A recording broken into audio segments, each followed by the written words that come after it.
You tell them I'm coming, and hell's coming with me, you hear?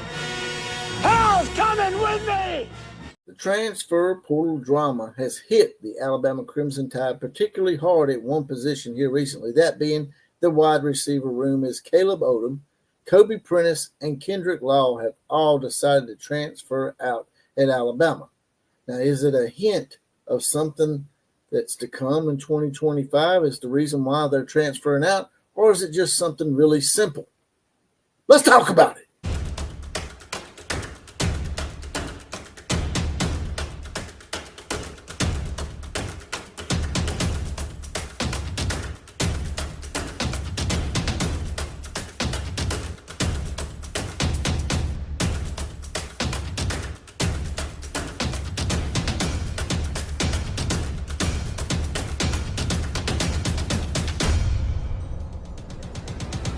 Here we go once again, mounted up and saddled up and ready to go. It's the Outlaw Posse. Now, in effect, in today's Four Horsemen shout-outs go to Kathy Clark, Jeff Payton, Killer Breeze, and Sigma are mounted up, saddled up, and ready to go. They're going to help us with today's college football invasion. Also, if you want to reach me and give me some ideas for the show as well as possibly be on the show, I can be reached at OCF Productions on X. Now, getting right to it here, like I said in the lead-up, seems like we've got a mass exodus at the wide receiver position for the University of Alabama. And I watched a few videos today and got some perspective on it, and I come to a couple of opinions here. But before we get to all that, I'd like to bring up one of Alabama's former players, Damian Harris, and his thoughts on what should happen going forward with Jalen Milroe, is I think this is probably one of the reasons that possibly these wide receivers all transferred out in mass exodus. Let's watch this clip right now. I'm torn on this. I think Jalen Milroe should absolutely return to college because I do not think he is NFL ready. With the regression that we've seen him throwing the football, I don't think he's ready to make those passes at the next level. Should he return to Alabama? That I'm not so sure about, because when we talk about pairing him with Kalen DeBoer is supposed to be a quarterback guru. He is supposed to help guys figure out how to read defenses, how to deliver the ball in spots where they need to be there at an efficient level. That has not happened. He has regressed even. He can only throw the deep ball, to James's point. So even with a year under his belt, I know maybe it takes 2 years, but we're talking about a different landscape. We're talking about kids having different mentalities. We're talking about kids thinking business first instead of team first. So if I'm Jalen Milroe and I'm thinking, okay, I just got a head coach who is supposed to make me the best quarterback that I can be, and I have regressed and I have not played as well throughout the season, I might look at an option to go somewhere else. And that was Damian Harris, former running back for the University of Alabama, giving his thoughts on the whole situation. And I think if Jalen Milroe is indeed coming back to Alabama, I think a lot of these wide receivers that's probably one of the main reasons they're transferring out, is they feel like that Jalen Milroe can't read past his first or second progression.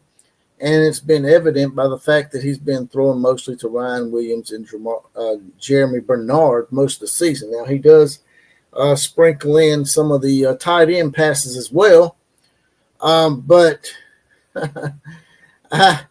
I'm sort of in agreement with Damian that Jalen probably does need another year, but not under Kalen DeBoer. Kalen DeBoer's offense, I don't think, is tailored to the kind of quarterback that Jalen Milroe is.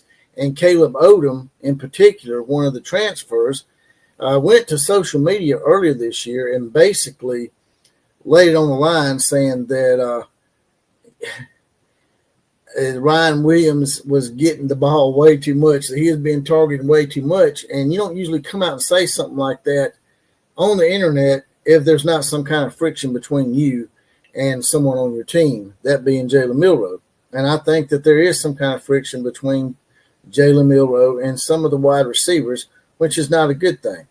So these wide receivers, I think, feel like that they could probably be used and probably featured a lot better with a different quarterback.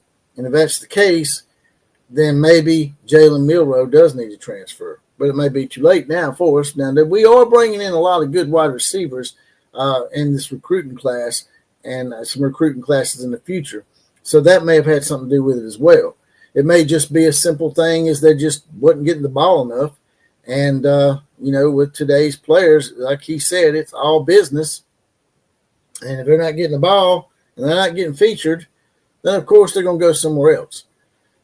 Is it just that they don't like Jalen Milroe? Maybe, maybe not. Like I said, it's just, to me, it's just simple in a way that, these guys, I think it's a combination of both, to be quite honest with you. I think there is some kind of little friction there between Caleb Odom and Jalen Milroe. And I also think that they're just not getting the ball enough. Now, what I think needs to happen going forward with Jalen Milroe is that if he does stay, that just like Damian Harris said, he should be encouraged to transfer because sometimes the best marriages that you think will be the best marriages, sometimes not. You've seen star players on numerous teams, especially on the professional level, get on that team together and you think it's going to equal championships, and it just never materializes because they're just not a good marriage. Sometimes people's philosophies and personalities are just not meant to gel. And I think that's exactly what's going on here. And I think that if Jalen Milroe does come back for another year and he comes to Alabama, I think it would be a mistake for him and Kalen DeBoer in the University of Alabama. Kalen DeBoer needs to put his foot down and say, hey, look, man, I appreciate what you've done this past year. Appreciate you what you've done for Alabama. But I think you would be best suited and this team would be best suited if you transfer to another team. Because I think the quarterbacks that we got on the roster now, like Ty Simpson, Dylan Lonergan, Austin Mack, and Keelan Russell, who's coming aboard, fit Kalen DeBoer's system much better. And that's all I got to say about that. If you don't mind, there's a little heart option at the bottom of this video with a little money dollar sign in the middle. If you want to smash that, throw a few dollars in the coffers. Like, share, comment, and subscribe to this channel. Those are the big four, and they're all absolutely free. But if you do want something extra and you want to get your badge and get deputized and get your random Four Horsemen shout out as they did earlier in the show, as well as possibly be the comment of the day, all you got to do is hit that join button next to the subscribe button. It's not but $2.99 a month. That's just 75 cents a week. Just join the Outlaw Posse and get that badge and get deputized. And with that, I'm out of here. KMCA to all the other teams. Class is now officially dismissed.